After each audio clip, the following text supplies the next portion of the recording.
Does anyone want to come up and ask some questions of the masters here? Someone does have a question. Come on up. Raise this up. Oh, there we go. How's it going? What's your name? My name's Kim. I play in a band called Down in Ashes, and we're in studio right now. Great. We won some money here. Congratulations. Last year, so we're using that. We're recording in town at a smaller studio in here, and I just had a question about mixing because we're looking around for mixers, and we want to get the right guy. We've got a certain budget, but you were talking about all these tracks of, say you got all these guitar tracks, all these bass. Now, would we send all this stuff to the mixer, or just do we expect him to cut stuff out, or just? Oh God, no. No. You make all the decisions. A mixer makes no musical decisions whatsoever. A mixer, your record producer should make all of the musical decisions. You and your record producer together and together.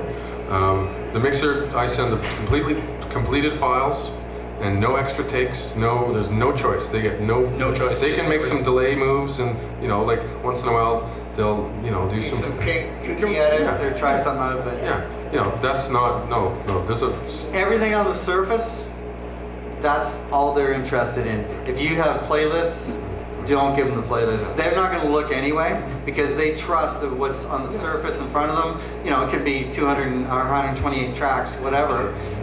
But they're using them all.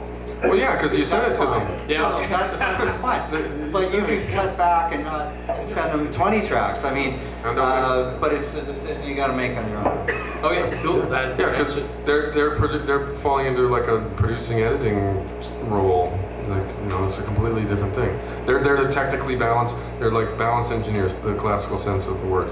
They're just balancing your stuff, making sure the bottom end, the mid-range, the top end, the compression, a good mixer is creative as well, only in that context. They're not necessarily they're not going to tell you that vocal take sucks. Like, it's funny because a lot of bands I work with say, I send it to Randy Staub or Michael Brower, and they're like, well, what did they think? What? And I'm like, these guys never tell me what they think. They don't give a shit. I don't care what they think. They gotta make it sound good. That's it. It's not a creative thing. Like, whoa, what do you mean that they didn't tell you what they thought? Didn't they? Wasn't that song the third song? Wasn't that their favorite song? No, they're mixing your record. It's just like, there's nothing creative about it at all. Same with the mastering guys. Yeah. Even more so. By the time it gets to mastering, it's already just 12 songs, or hopefully 3, and.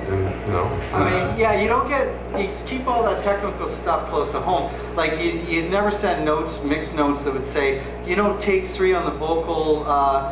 Can you go there in the second verse? The line, "I love you, baby."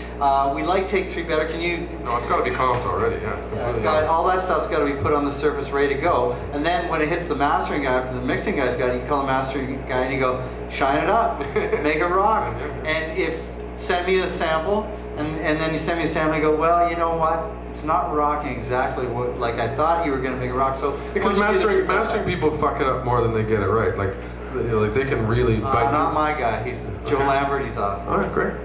I need your number. They can fuck it up really badly. Mixing. Yeah, there's a definite protocol, and I can email you some sheets from those guys that the definite protocol. If you have like a delay, say you have a vocal and you like a certain delay that you plug in, well, send them the file without the delay and send them the one with the delay. Yeah, that was my next another question. So we'd send him a sample of the song that with a few production ideas, such as delays and stuff like that. No, you choose all that shit first. Okay. The way you hear it, and then they'll either use it. Like you got to leave them the option to not use it because maybe they have you have a $12 delay. Would you write it down, or would you just make your own? You say this is the one that's processed and this is the one that's not. I see. Okay. Okay. That's I only do vocals are different, but if there's a guitar delay, like a nice treatment, that's a choice that we've already made. I don't really give a shit if the guy doesn't like that. Work with that. Then there's option number 3. Dan Lanois sends everything printed. Okay. You get it. You get it the way he hears it, and you can mix it. You can give it to 10 different mixers, and it's going to sound within 10% on everyone. And that's